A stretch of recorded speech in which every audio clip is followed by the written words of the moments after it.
Hello and welcome back to the Global Esports Championship Game Show CAS Region Qualifier LAN. I think I got all that straight. It's really early in the morning here, but both of these teams are ready and willing to start this game. There have been some delays. One of the casters wasn't loading, but all of those issues have since subsided, and we'll be moving on into this game number 2 of the two-game series between these teams. That is Newteam and Hellraisers. I'm Grant Seat, once again joined by Danley Casts.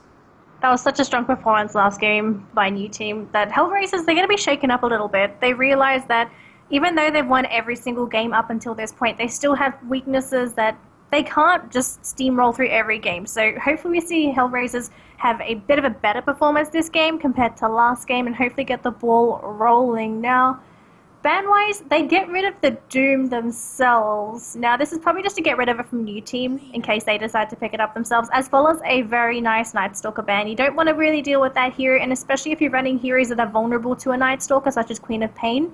Whereas, it's going to be Winter Wyvern and Shadow Fiend for Newteam. Now, heroes that are picked up, we're going to see Queen of Pain, Tusk, Darkseer, and Lina. Pretty well-rounded for both sides so far. No one's gone too greedy yet. Absolutely not. And they both have a good amount of flexibility with how they can run these heroes. Although you'll probably see the Darkseer in the offlane, you'll probably see the Tusk in the offlane.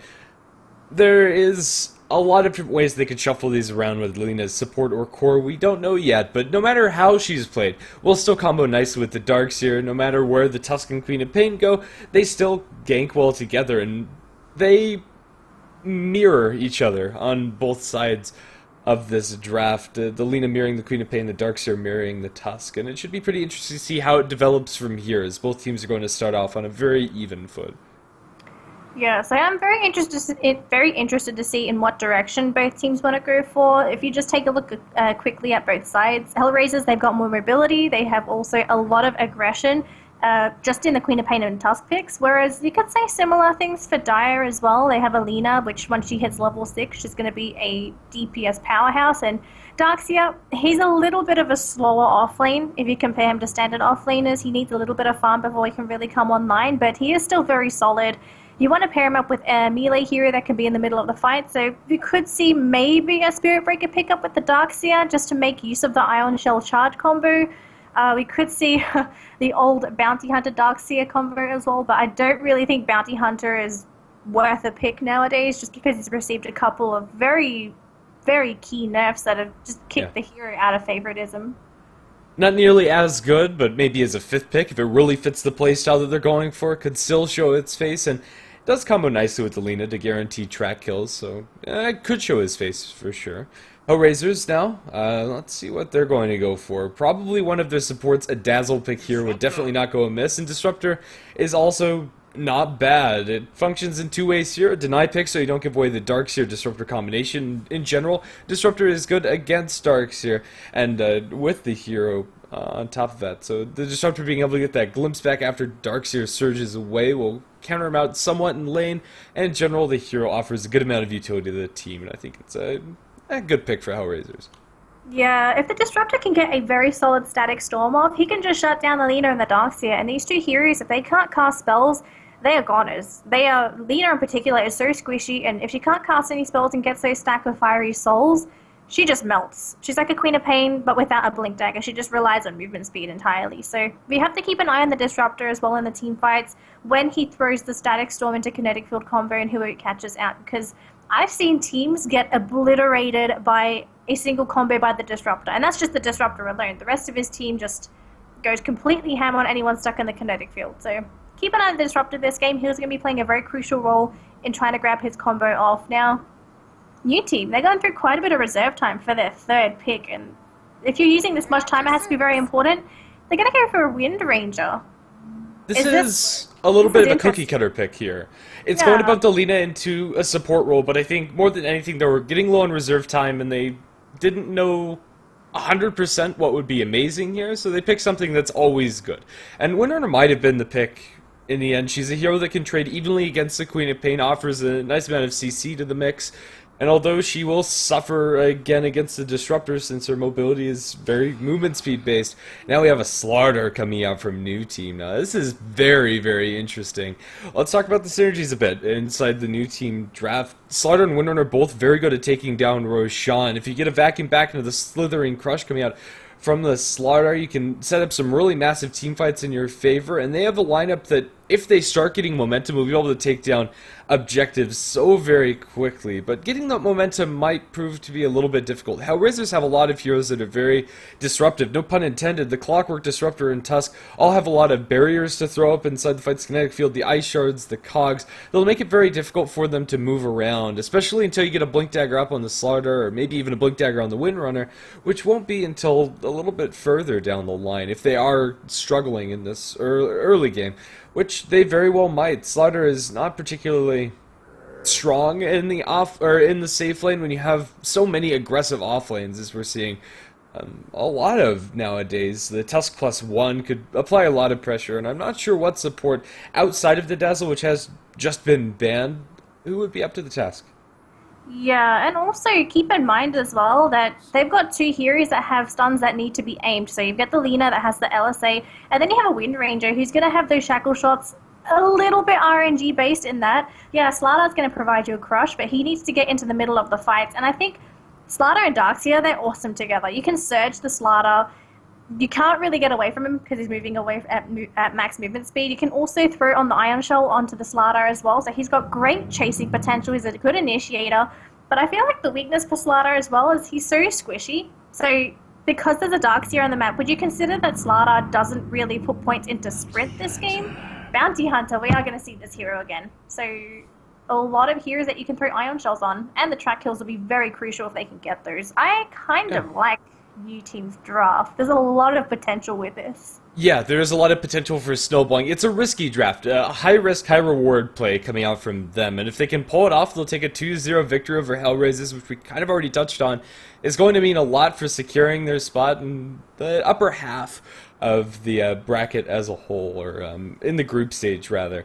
The Phantom Lancer pick, however, for Hellraisers is going to prove to be very elusive. Being able to purge off both the amplified damage from the Slaughter and the track with that Doppelganger is going to mean that Phantom Lancer is going to be very hard to pin down, and until they get a blink on Slaughter, their reliable lockdown for PL is going to be very limited, and even once they do get that blink, they don't have good ways to deal with those illusions as the game progresses later. Early on, the Crush, the damage from the Lina, and power shots from the Windrunner are good, but although Maelstrom from the Windrunner might be picked up this game, not nearly as good at finishing up those illusions as a lot of your other cleave carries. So let's introduce our teams. I do like the Dyer's lineup quite a bit, and we'll have to see if they're able to play this successfully. And if game number 1 is any indicator, their execution has been on point. We're going to see FN playing on the Slaughter, going into the safe lane there. Undershock will handle the Windrunner mid, no fear. On the support, Lina. Bounty Hunter will be played by Go Black, and Darkseer by Seedoy.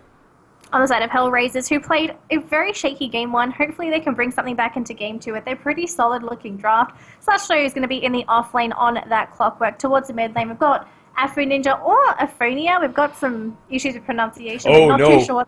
He just salved. That is a big loss for the Queen of Pain. 100 gold down the tubes at this early stage of the game is a really big deal. You can finish introducing the lineup. That's alright. That's pretty tragic, and considering the changes as well. We got Goddamn playing on our Tusk. We've got Dread on our PL, and last we got Metrum. On our Metrum. Trum?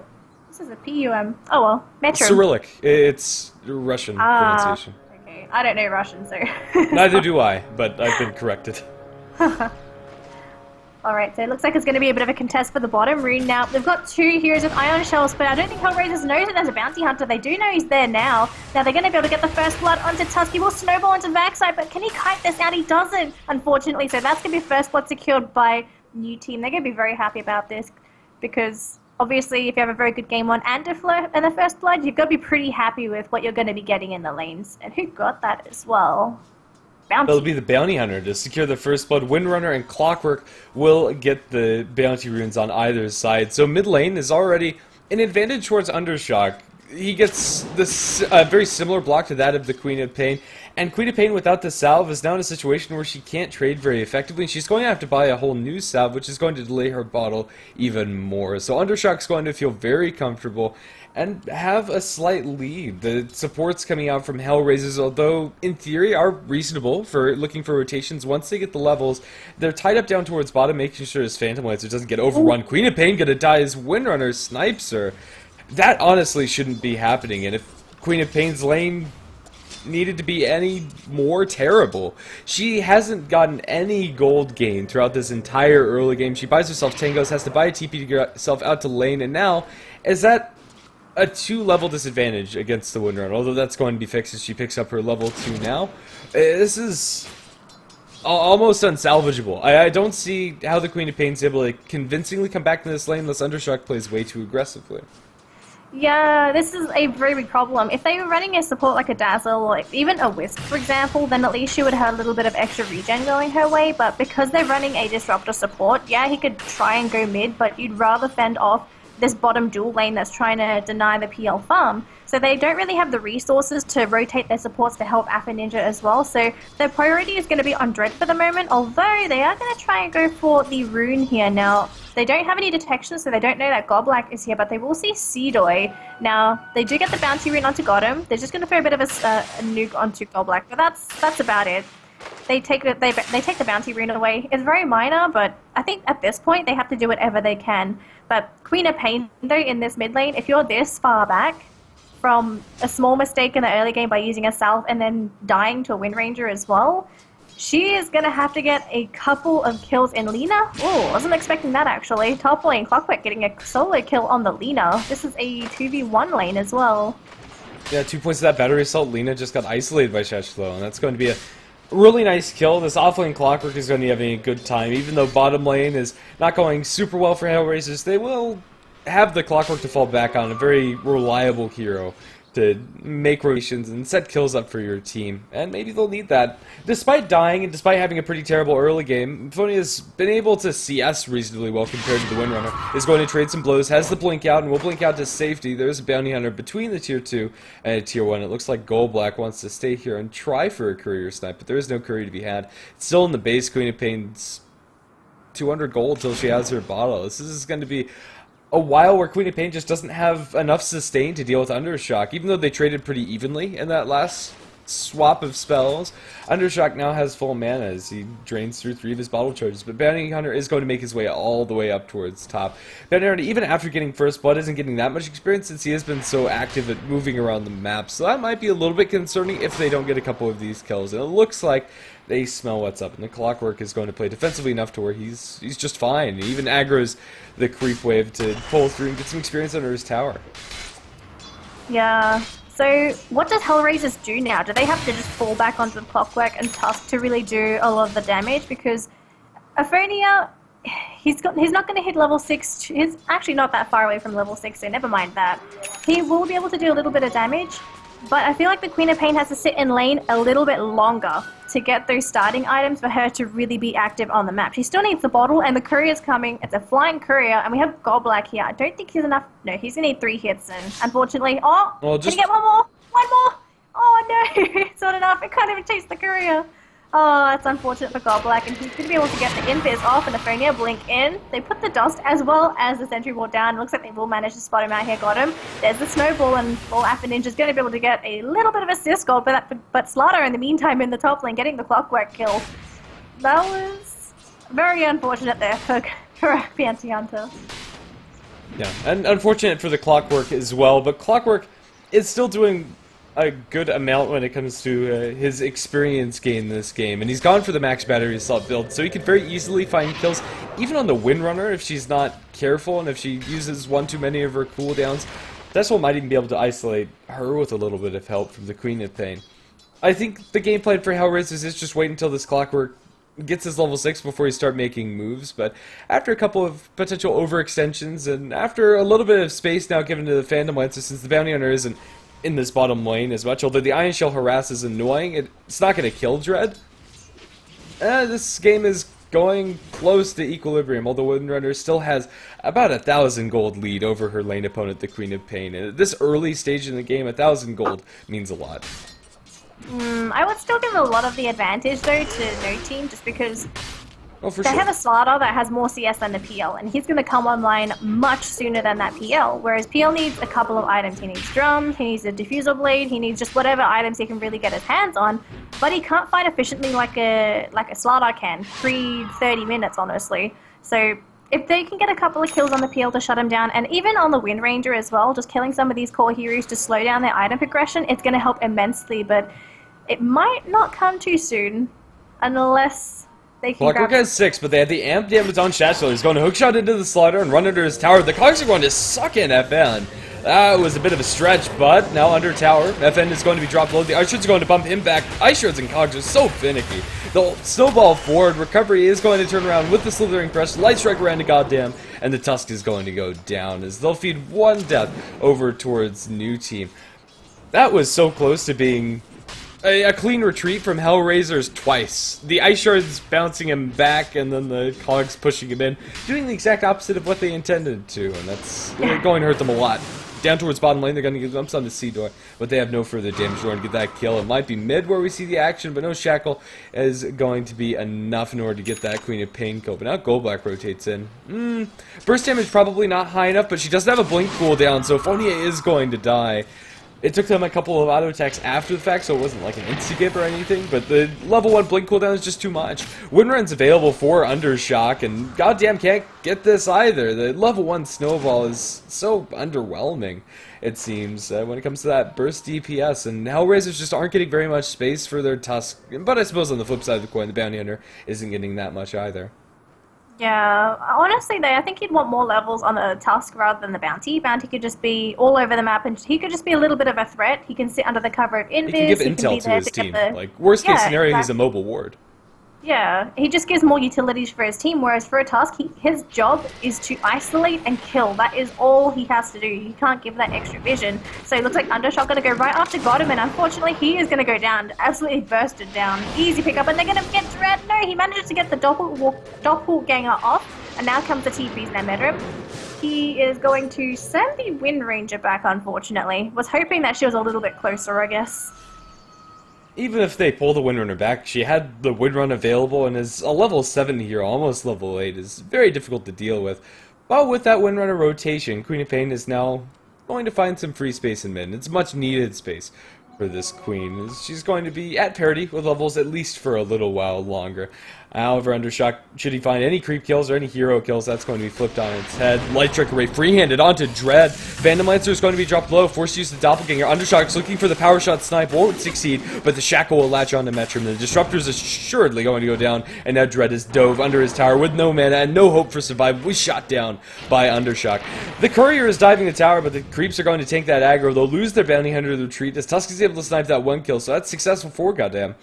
And now the Clockwork's also going to rotate in with the Queen of Pain coming in from the north. The hook shot in. Undershock is going to be jumped, but they don't have the cogs onto him. Blink in, body blocks. Undershock is going to be successfully locked in place, even though he latches the shackle. Doesn't matter. Queen of Pain ends the dominating screen. That's going to do so much and bring Queen of Pain to even with her lane opponent. But while that's happening, Slaughter is free farming away. As the bottle running, has power treads, he has stick, and it looks like he's going to be going for the Blink Dagger next. Less than 1,000 gold till he has that. Yeah, that's HT. Actually, he's going to try and jump onto Dread here. Now, Dread's going to be able to get rid of the debuff, and he's going to throw a Retaliation Lance onto FN. So, Recovery should just... Sorry, FN could do so much harassment to the PL. Oh my god, he got one bash off. Can he get another bash off? One more bash. Can he get Dread? One more! That's actually not enough damage! Can he chase him? The Hog is going to push him back as well. They do get the kill onto the PL. In the meantime, he's going to try and make a getaway, but FN Ninja's going to be there with the jump as well as Scream. And Observe Ward dropped. What? Those wards dropped. Yeah, I believe that was just placed down by somebody. It wasn't by the Slaughter, it was by the Queen of Pain. They gave Queen of Pain a ward to place in mid lane, but she's been rotating so much that she decided that she didn't need the high ground vision. So that's just going to be passed over towards the support. Pretty normal stuff there. Slaughter trades his life for the Phantom Lancer, a pretty even exchange when you look at it, but since Slaughter is sitting on so much gold, and getting that Blink Dagger is crucial. Maybe a slight disadvantage for Newteam there, but if it's a disadvantage, it's only slight, and it probably isn't even there to begin with. Bounty Hunter is level 4, he has his Arcane Boots. The Bounty's getting a good amount of mix of experience and gold since he's been buffed so many kills. Darkseer sniped by goddamn. This Tusk is getting momentum. Level 6 already. And even though the Bounty Hunter is getting a good amount, Tusk is getting a stellar amount for a roaming support, and that's the role he's been playing. Well, that's what he has to do. He's such a cookie cutter hero that you need those levels. So for him to perform like this, it's useful because he's going to be able to provide more utility for his team. Whereas for the Bounty, it's not that bad if he doesn't hit level 6 now, but obviously it's a tool that's not being utilized, right? You want the track eventually, and the sooner the better, but you don't really want to give too much farm to him because there's already a Slardar that needs that Blink Dagger, and then you have Seedoy that's trying to finish up that mechanism. And once they have all their core items, I could see Newteam just going 5-man, same as last game, roll all over Hellraiser, punishing them for picking a hard carry. Well, I guess PL's a mid-hard carry. Yeah, we'll have to see how that plays out right now. Both the Windrunner and the Lina are going to bump into Dread, but Dread will be able to doppelganger down to low ground. Unfortunate time for that smoke to pop. The Phantom Lancer had vision of them. They didn't necessarily have good vision of the PL, though they probably caught a glimpse of him. They're going to back off in the enemy woods, farm things up, and still, Newteam are getting a slight advantage. Now Goldblack's isolated. The Bounty Hunter's going to go down. Still not at that crucial level 6 mark to get track online for his team. Snowball forward, hook shot into no fear. They'll bounce back to Lina. Snowball's going to connect, and they completely split Lina apart from the rest of her teammates. We'll throw the Laguna Blade, but to no avail. Goddamn is going to survive, and with the Ice Shards, they'll snipe the Windrunner to Hellraiser strike back, and in a big way. Now the Queen of Pain has actually eclipsed the Windrunner when it comes to farm, is about to get enough gold for a point booster. That's huge for the Queen of Pain. And you make a comparison of how Alpha Ninja was doing before, maybe 3 to 4 minutes ago. You're just getting some of those kills are so important, and now he's starting to come back into the game. But there's a new factor in the game all of a sudden. We have FN with the Blink Dagger available, and they're going to even bring the Lina down here. So they want to find some kills. They've been but spotted, they don't really though. have any vision. Yeah. The so Radiant just having team knows to this spot- rotation's coming through. The Phantom Lancer will be able to back off, although he would have been in blink range. This is a nighttime gank, and the Slardar's not able to catch him. They'll try to transition this into a tier 1 tower push, and since Sedoy's been putting a lot of pressure with the Ion Shell and keeping the creep waves pushed out, is already pretty low, so they'll succeed in that. Not terrible for the Dire's side, but now that the Blink Dagger is shown, and now that the tier 1 tower in mid is going to fall in trade, it's looking a lot less worth it for them. That ward has paid for itself and then some, with just that one spotted rotation. Yeah, and if you think about it as well, a mid T1 tower is more valuable than a safe lane T1 tower, just because having control in the mid lane is important, especially when the fights are happening. The mid towers are just so invaluable for map control as well as for TP rotations, especially if a fight happens towards that mid area. Now for Newteam, they have to TP to the outer towers, and it means that they can't reinforce as quickly as they would have liked to. And now I believe we're going to be going for another rotation here for Hellraisers. They're just sticking together, and I like this. They fight very well together, so if you just stay together, have everyone there for the fights, then the fight shouldn't be so lopsided compared to last game, where they were trying to make farm for a Spectre. And I think a lot of their heroes have good tools to take these engagements now, although their initiation is very reliant on the hookshot coming out from the Clockwork. I think that's absolutely fine. Sheshwell, for the most part, has been on point 1, 1, and 4. The Clockwork's having a pretty good time. However, another group coming out from Newteam. Both of these teams are posturing like they want to go for kills with their 4-man units as both of their, or rather as the Phantom Lancer farms. They'll catch out No Fear in the cogs in mid. The battery Self-Lean is going to be dropped very low. Tries to get a stun off, can't do so. They'll put a wall on top of where the Clockwork was, but it doesn't even create an illusion of him. Blinking Crush onto Aphonia, but the Snowball there, and now the Stag Storm Sonic Wave combo. They'll kill off 3, and now find Sedoy on the retreat. Windrunner will be able to use her namesake spell to get a little bit of distance away from the A team, but she stands alone. Clockwork Flare will spot her out. They'll get the vision for the glimpse, and now inside the kinetic field and inside the cogs, there is nowhere to run, nowhere to hide. 5-man wipe in favor of Hellraisers. We talked about in the draft how Disruptor could completely turn a fight on its head, and Metrum did just that. That was such a beautiful play. That was the kind of play that you need to keep an eye on when you're going up against a Disruptor, and now all of a sudden that's going to be a T2 taken. Never mind, it's going to be protected by backdoor protection as well as the glyphs. So there's going to be absolutely no damage done to this tower. Now it's going to be started, now it's going to be taking some damage. Does Newteam fight? It looks like they want to. Now they have all their spells available, just no wall. Who is FN going to jump on? Going to jump right onto Dread. Now this is a PL who can get out, so this is not the ideal target. They're going to be able to get him out of there. Punch onto FN. He's going to be blown up completely. Starshow taking a lot of damage himself. The Clockwave's going to get shot to death as well. Now do they keep on chasing? We have Seedoy coming in with the Surge. Now can he get anything? Can he get the vacuum? Or they get a little bit of a mini stun onto Metrum, but that's going to be about it. Seedoy. They can't get anything, unfortunately. They might be able to get away. Track onto got him, though, but that looks like that's going to be the end of it. Level 1 Vacuum is such an underwhelming spell. If you take a look at the range of the thing, it's reasonable, but the radius is minuscule compared to later levels, and there are so many ways that Hellraisers have at controlling those fights. Time and time again, you saw kinetic fields, clockwork cogs, the ice shards, making it almost impossible for Newteam to get in a good position for those engagements. They try, but every time that they made a slight misstep, then you have another round of those area controlling spells. Especially notable was that first round of initiation when they catch the Slaughter out inside the cogs. It costs them the Clockwork's life, but that's a trade that every offlaner is going to be comfortable making. That's the safe lane farm, or the highest net worth on the enemy's side that you've taken out of the equation. Now, their Queen of Pain is getting very close to having Magnum Scepter, a little over 1,000 gold, a little under 1,000 gold now, till she has that complete, and Phantom Lancer is going to get to that scary PL spot very fast. He has the Morbid Mask right now. He's a very sustain-oriented Phantom Lancer with the Aquila for a little bit of extra mana thrown in there, and the bottle, and the magic wand, but he's going to be able to start getting those scary items and hit the point where Phantom Lancer is absolutely terrifying. And we've already started to see the enemy team have difficulty catching him because of that Doppelganger, purging off both the Amp and the Track, which are crucial spells when it comes to not only finding the real PL, but also bursting him down.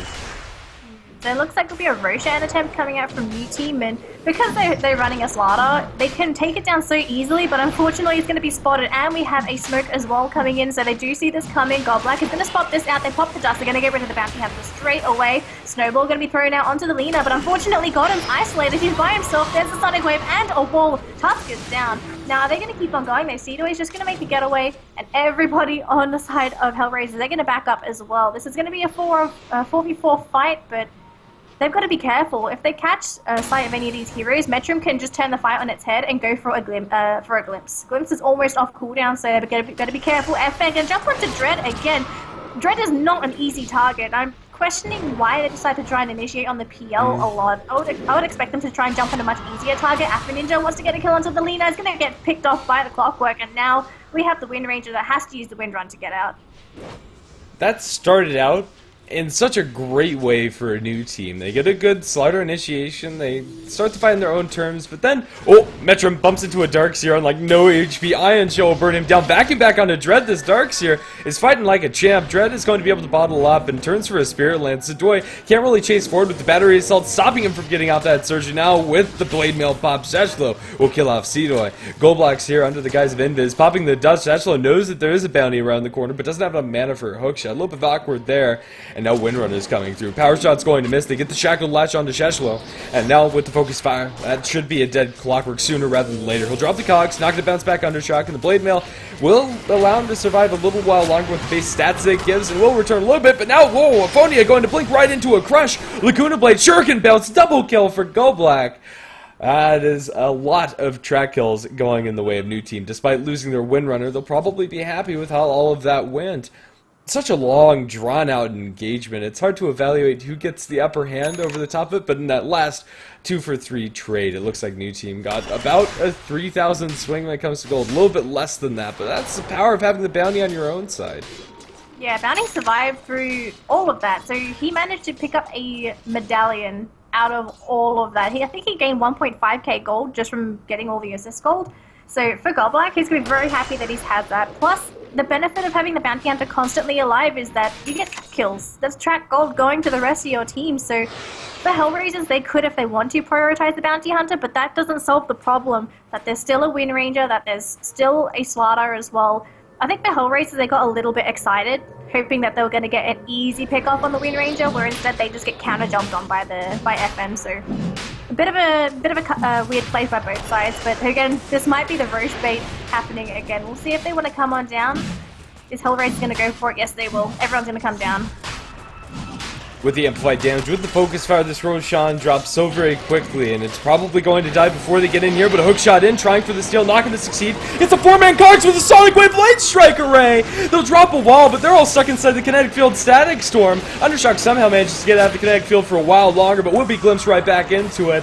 How many times do you see a 4-man cogs? That's so very rare. Phonia is going to be crushed up by the Slider, but this is mostly a retreat crush as FN is being pursued. Ishud's going to wall off the Queen of Pain, so they can't actually get that now. FN, he thought about it. He wanted to go back in, but not going to succeed. Clockwork has to give his life for that awesome initiation, but that's set up for a Light Strike Array, the Sonic Wave, the Static Storm on top of all of those heroes isolated, and even though they lose the Roshan, they burn the Aegis immediately after effect, so any advantage that Newteam got from that is almost completely moot.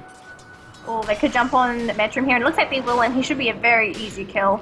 So, nice pick up there for FN, just grabbing the support disruptor, but you can get small kills like that. I feel like they need a little bit more, because you look at their draft so far, they're getting a lot of kills. Yes, they're losing a couple of fights as well, but they're not grabbing objectives. You have 2 T1 towers still on the map. You're still having issues dealing with Hellraisers, whereas for them, they have quite a bit of push themselves. Like, there's no pushing, there's no real good pushing here if you take a look at Newteam, right? You can say Slardar and Lina and Windranger, they're okay, but they don't melt towers like Appeal with his illusions. And he has his team behind him too, and also split push potential. You can't deny the fact that PL is also very good at split push, whereas for Newteam, they have to fight together 24/7.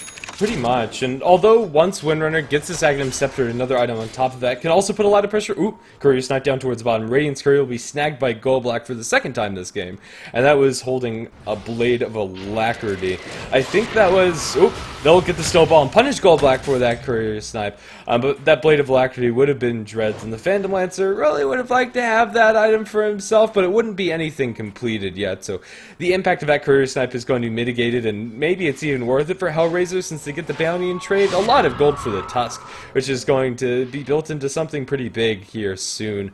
Probably a Blink Dagger for Tusk. Glimmer Cape wouldn't go amiss, but in mid lane we're going to have initiation over onto FN. They're going to catch him outside the cogs. Light Striker ready to follow, but with the Laguna Blade, they'll turn around onto the Clockwork Sonic Wave on the back lines. Aphonia will get that kill onto the enemy safe lane farmer, and the fight's not over yet. Light Striker Ray not going to catch onto the Queen of Pain. Snowball forward, and Dread's going to jump in with hardly any HP at all, now earned up by the rest of the team.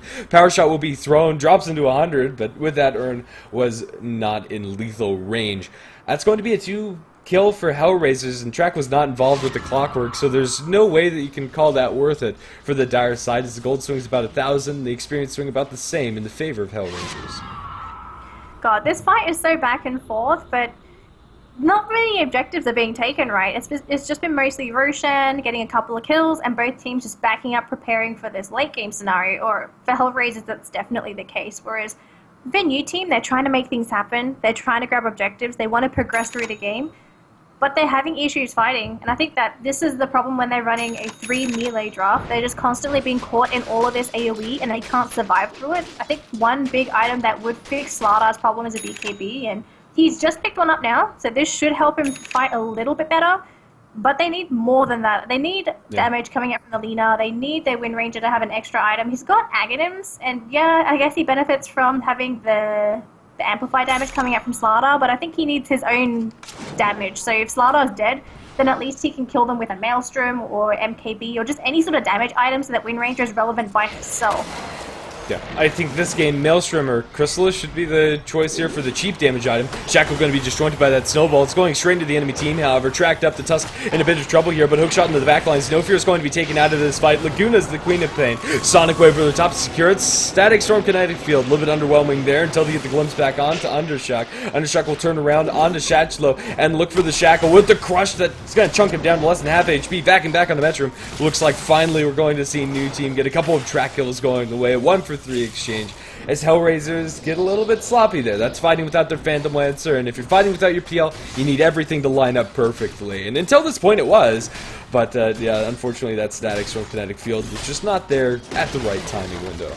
That was a perfect team fight as well, if you think about it, for Newteam, because FN never even used the BKB, so they're prepared to go for another fight. They have the wall available still, and they have track 2, so for them, they're ready to fight whenever, whereas for Hellraisers, they don't have the kinetic field, Static Storm combo for another 40 seconds. You have the Clockwork ready, but I think you really need to wait for the Disruptor. They need that Disruptor Static Storm badly to really have some of that control in the team fight and to deny some of those spells coming out of particular areas, because I feel like the Disruptor's playing a very bigger role than he actually is. Like, yeah, he's great for glimpsing, he's great for silencing heroes, but if you static storm a particular area, so maybe an angle that Newteam is trying to use to get to Hellraisers, you just static storm that area and they can't go anywhere near that, and that might all of a sudden put them in a really bad position and they could get jumped on. Yeah. It just goes back to the amount of zone control that Hellraisers have. Yeah. So many ways for them to control the battlefield, and we're getting close to a point where Dread has the items that he needs to fight and is able to contribute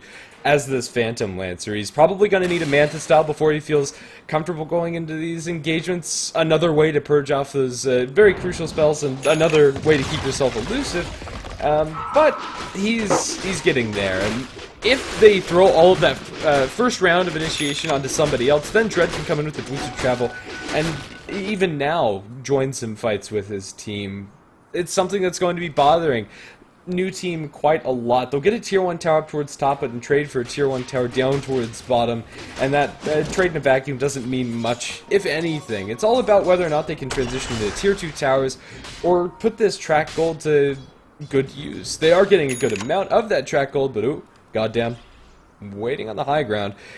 Right now, he's going to back off, and they get the Sonic Wave kill onto the Bounty Hunter. Double Shackle onto Dread and the Fronia will mean that the Windrunner is going to be able to successfully TP away, and then the Queen of Pain will just go for the Creep Wave instead. Yeah, so I just saw a new item pick up onto Undershock. He's gone for a BKB. Is this just for him to survive and to avoid the disable? He kind of needs it. We've looked at how many fights have gone through where they get caught out by that Static Storm kinetic field inside those cogs. It's absolutely terrible for their team whenever that happens, and Undershock needs to be mobile. It is going to hurt his damage output in the short term quite a lot, but I think it's a necessary evil. Taking these fights reliably means that Hellraisers are missing spells, and that's not something you can count on ever. Yeah, so we are going to see a smoke rotation coming out from Hellraisers. We have 4 heroes here. They're going to go into the jungle for a wraparound, or are they going to go up top?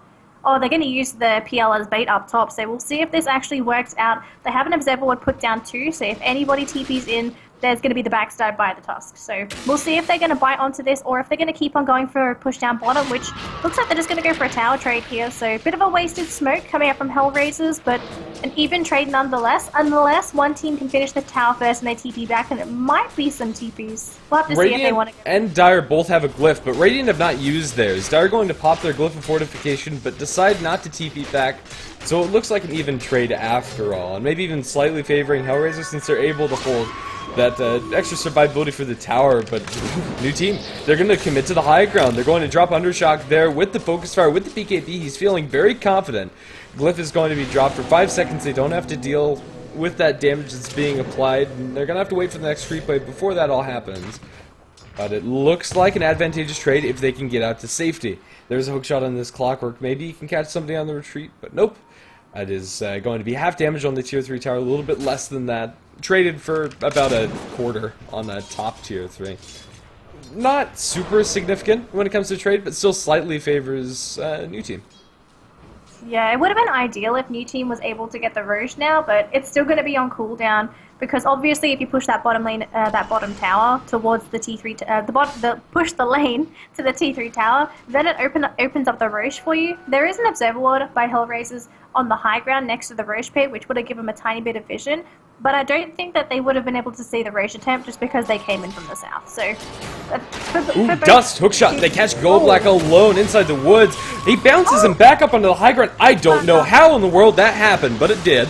They'll get a glimpse back down to the low ground. That's going to be the death of Goldblack.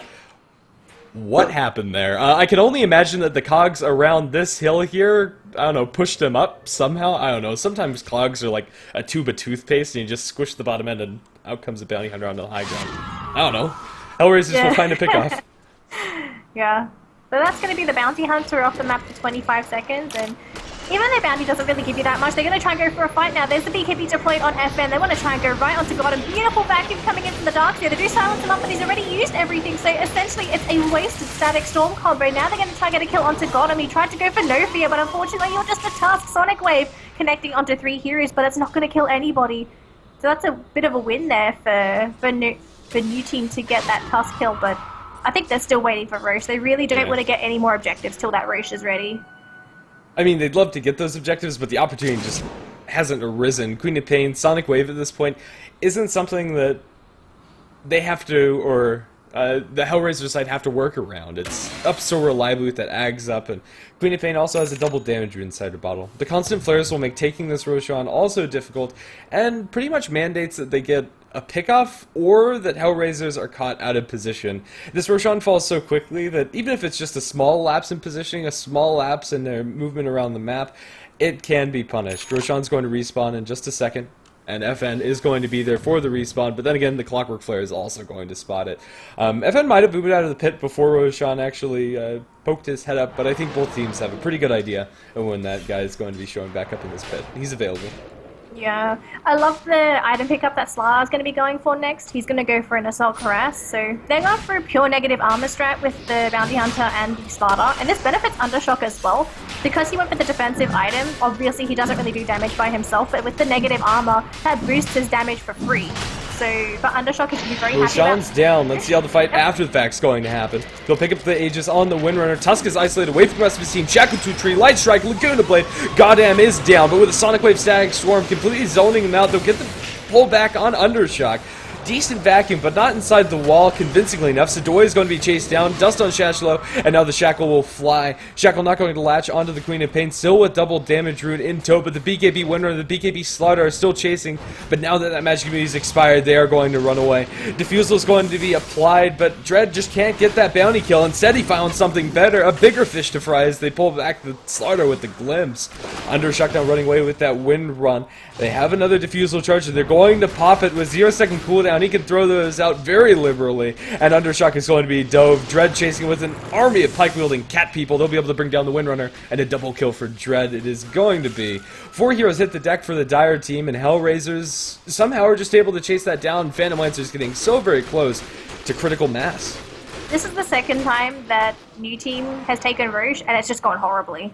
I don't know if it's just because they're so confident in taking the Roche quickly, or if they feel like they have safety in their BKBs, but they need to show a little bit more respect, I think, to Hellraisers. Even if they're doing the Roche and it's almost dying, I feel like they should just turn and try and fight Hellraisers, because instead of trying to clump up in the Roche pit, that's their weakness. They're stuck in AoE, they're taking a lot of damage, and their heroes just lose HP too quickly. The issue there is that once they commit inside the pit, there is no retreating, because there's a disruptor on the enemy side. We saw that. They tried to run out of the pit, and they were semi-successful in doing so, but there's always that glimpse, and the mass amount of ways that they can split up the engagement. And because that fight was so split up during the middle of it, once the BKBs were popped, Slaughter and Windrunner wasted the majority of that duration of magic community, not hitting enemy heroes, but just running around, and that's not what you want to be doing ever, so... Exactly. There's just not a good situation inside that Roche pit, and I think they're too hasty to go for it. Although they do successfully take down the Roche very fast, they need to make sure they get a pickoff, and maybe even one on Metrum would be the ideal situation. If Disruptor's down, then Roche opens up a lot bigger for the Dire side. But that's not going to be an option for a long time in this game. It feels like Hellraisers have a good bit of momentum. There's a haste rune on this Quap. She's grouped up with 4 of their allies. Phantom Lancer can join the fray too, and now they're going to hookshot onto Lina.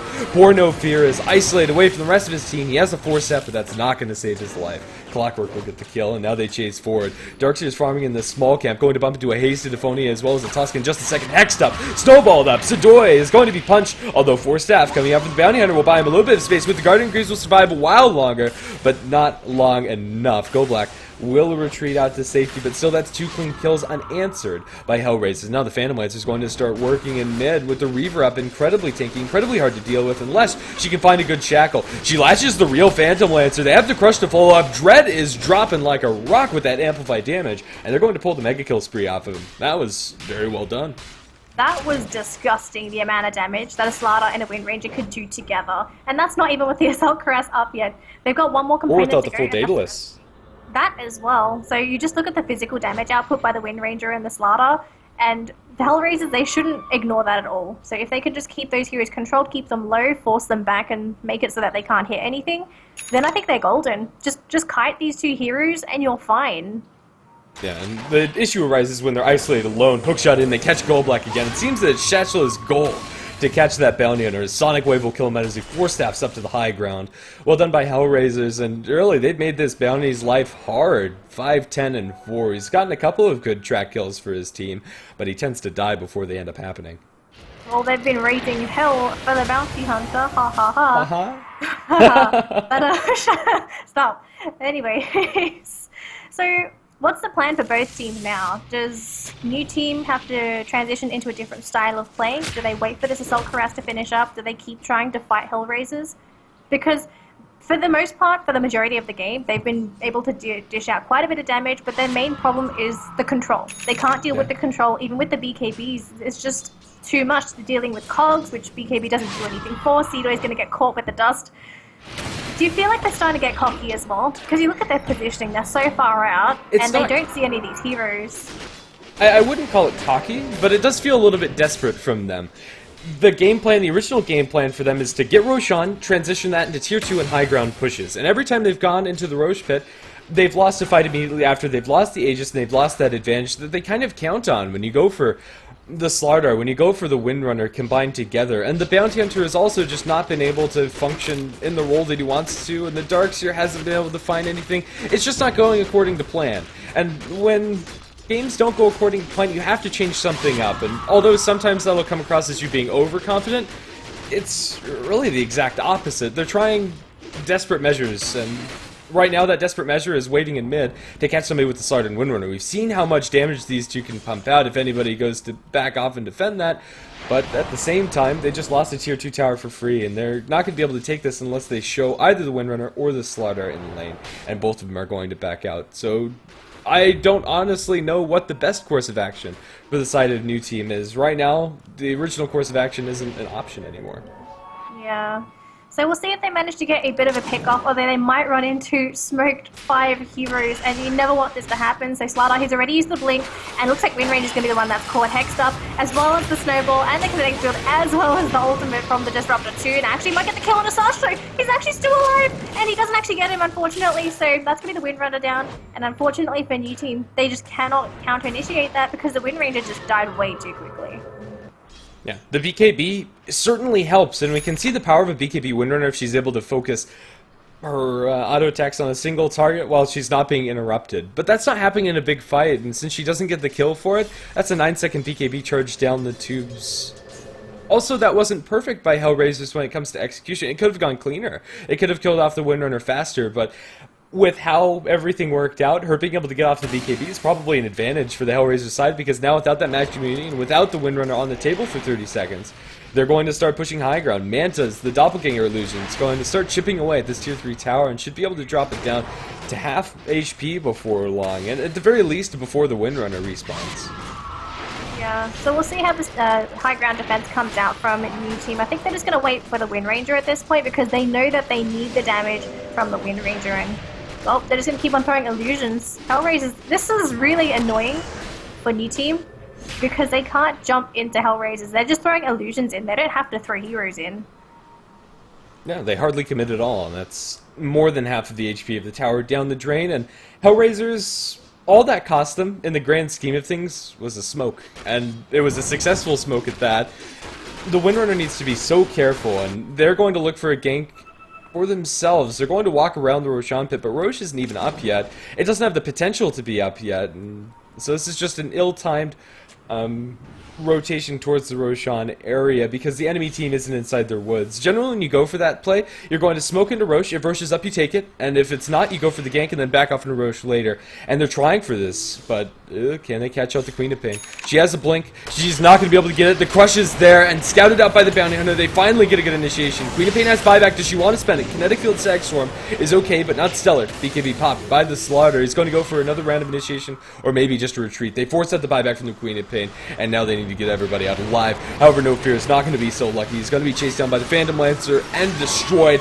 Hook shot gonna miss, but Undershock dies just the same. The Windrunner is down for 72 with no buyback, and maybe they know she doesn't have buyback because she bought out for that Daedalus and just hasn't had very much time to farm the map at all.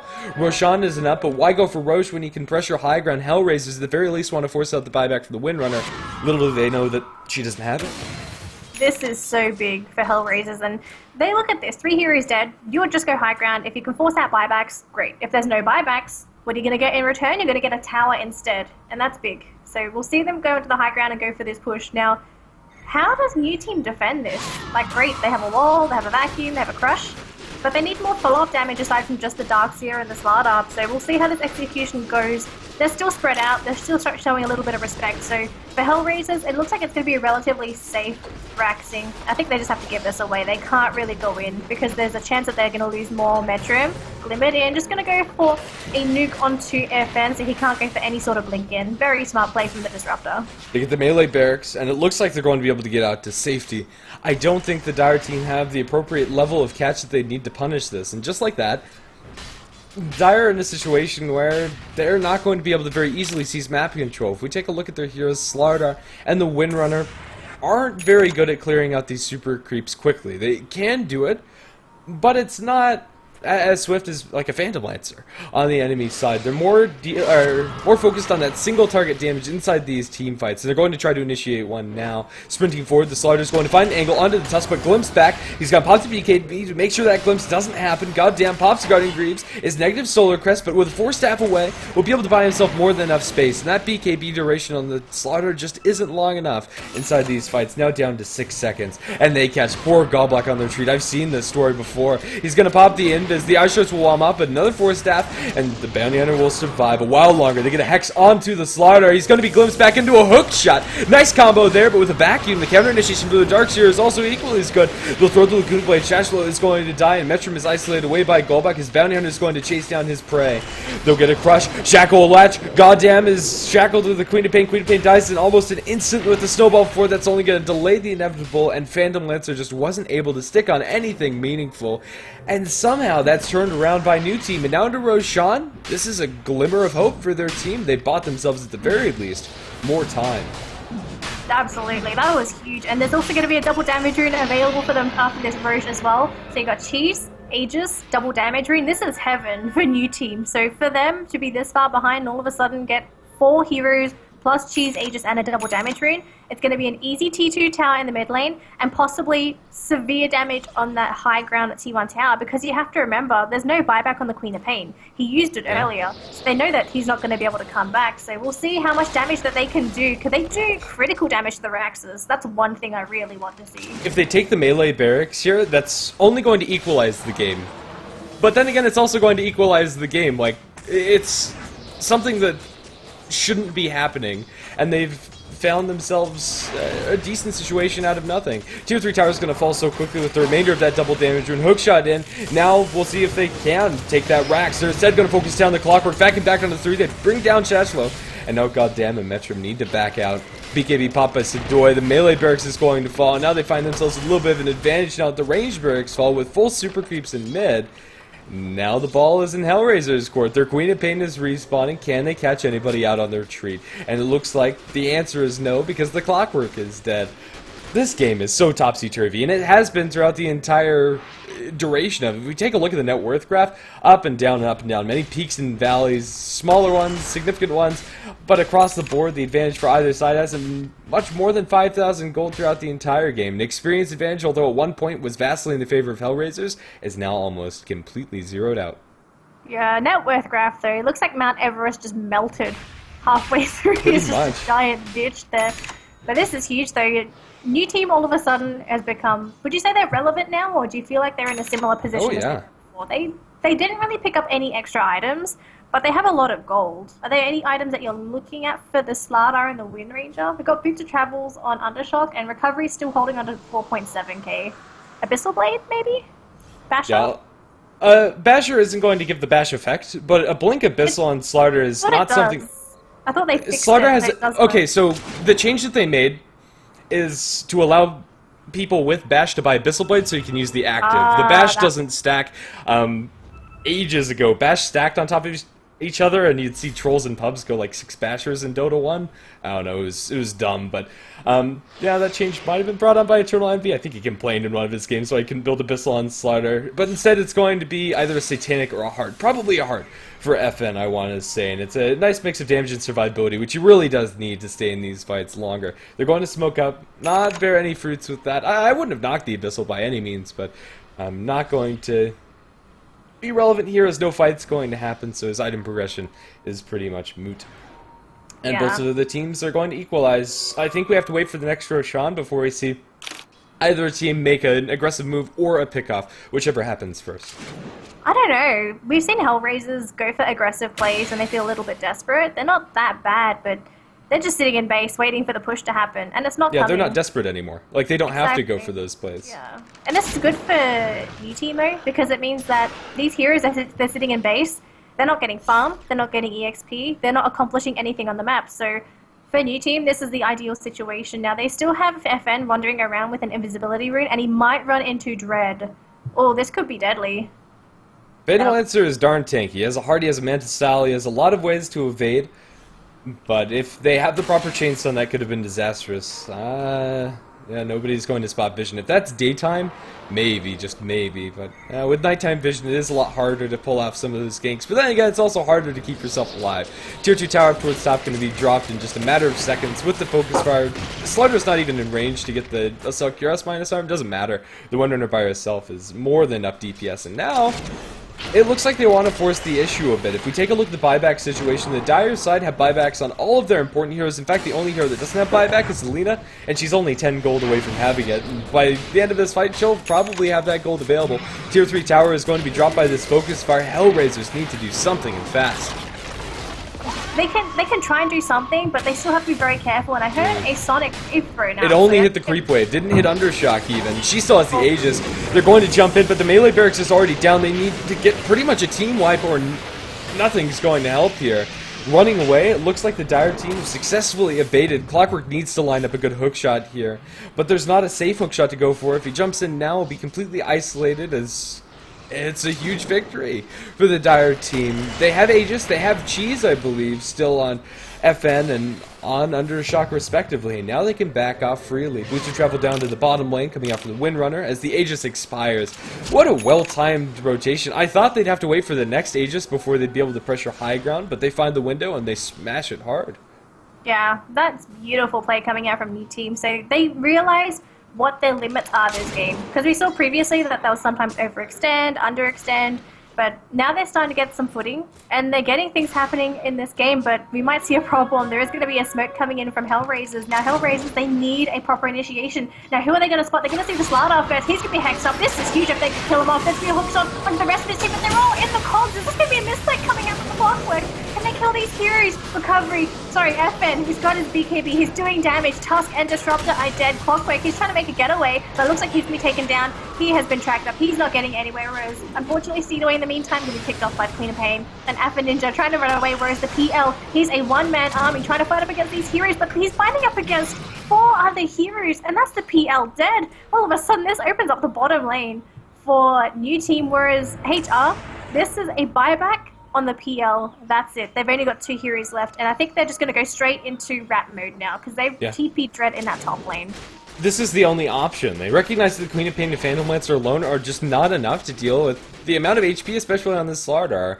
With the heart up and running, FN's stupidly tanky, and they just don't have the damage. Windrunner is sitting on 6,000 gold. She's still not invested in the next item slot, but she's still enough to potentially get mega creeps here. I really don't think that Hellraisers can pull this one through if they let Megas fall. The range barracks up towards top still stands, and they need to make sure that it stays that way. And they really need some more pickoffs here. They're going to chase to get a Hex over onto Nofir. The Lina is going to get Walrus Punch and maybe drop down. Going to tick low once Spirit Lance is going to be lethal, and that illusion is going to chase forward for Gold Black. But up towards top, the ranged barracks is under pressure. Recovery is going to look for the BKB TP. They don't have a Walrus Punch available, nor a Blink Tag on Goddamn to get close, and now they have to deal with these creeps pushing in.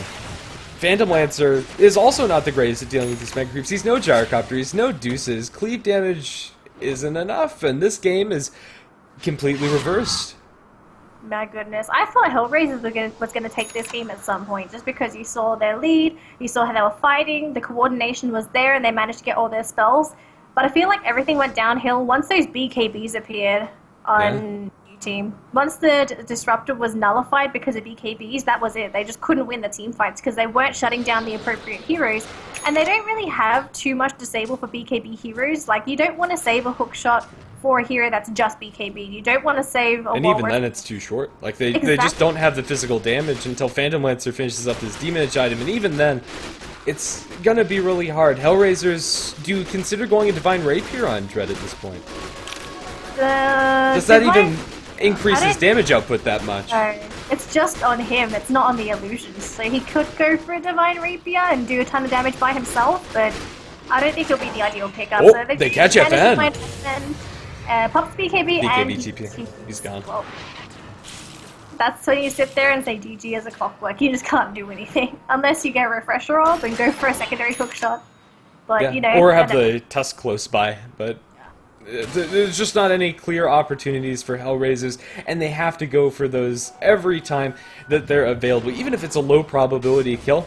Maybe Slaughter forgets he has a BKB. I don't know what's going through his mind, and maybe you can catch them off guard. Maybe they'll make a mistake. But right at this point, Hellraisers rely on Newteam making mistakes in order to take this game. The smoke up, they get the stun on Ophonia, they get the double shackle back and back into the wall, and now the Queen of Pain is going to be dropped low. The snowball will buy her a little bit more time. She's able to blink out and get a sonic wave. Ophonia is surviving, dropping low to the neutrals. They have vision with the track, and FN is in hot pursuit.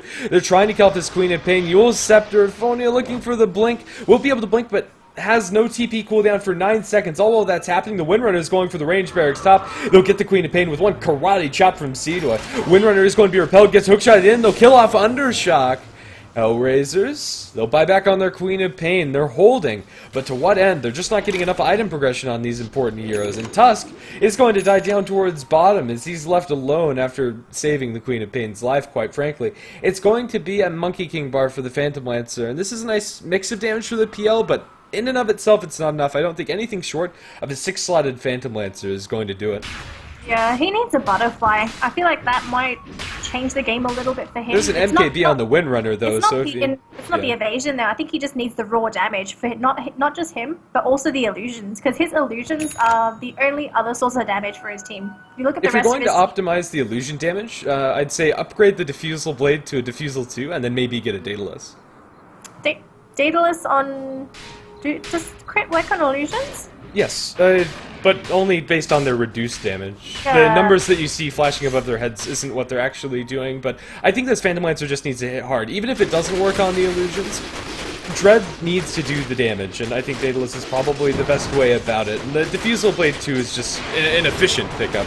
They'll look for a Light Strike on mid, but it's not going to connect, and the Phantom Lancer will keep alive. And at this point, he also needs to consider saving buyback, but it's not an option for 2 minutes. They get a hook shot to catch FN. Stag Storm, Sonic Wave on top of FN, and the Slaughter is going to go down. They brought down the Giant, but he has buyback, and the Windrunner has naturally respawned. Their base is going to be in shambles. Undershock's going for the Focus Fire, dropping the barracks low, but he didn't BKB, so the Yule Scepter's there, but on dropping, will pop his BKB and finish up the racks. It's mega creeps now, and Hellraisers need to do something desperate. I don't think that there's a way for them to win this game. If they take this one later, they're going to hookshot forward Satchel. This is a desperate play going in with less than 30% of his HP onto Gold Black, but won't be able to find the Bounty Hunter.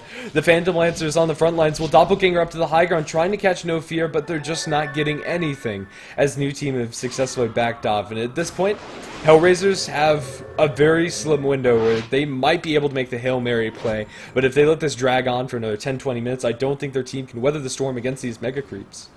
Yeah, I really think so too. So it's going to be the full-on 5-man mid.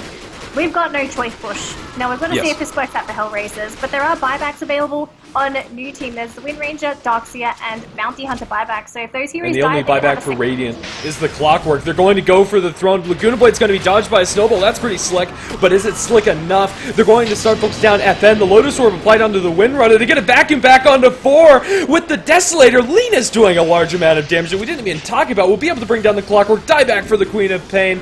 And Undershock, although it's being focused down by this Phantom Lancer, even if she dies isn't enough, they'll stun up Dread. Windrunner's going to turn around. The Focus Fire blow up the Phantom Lancer.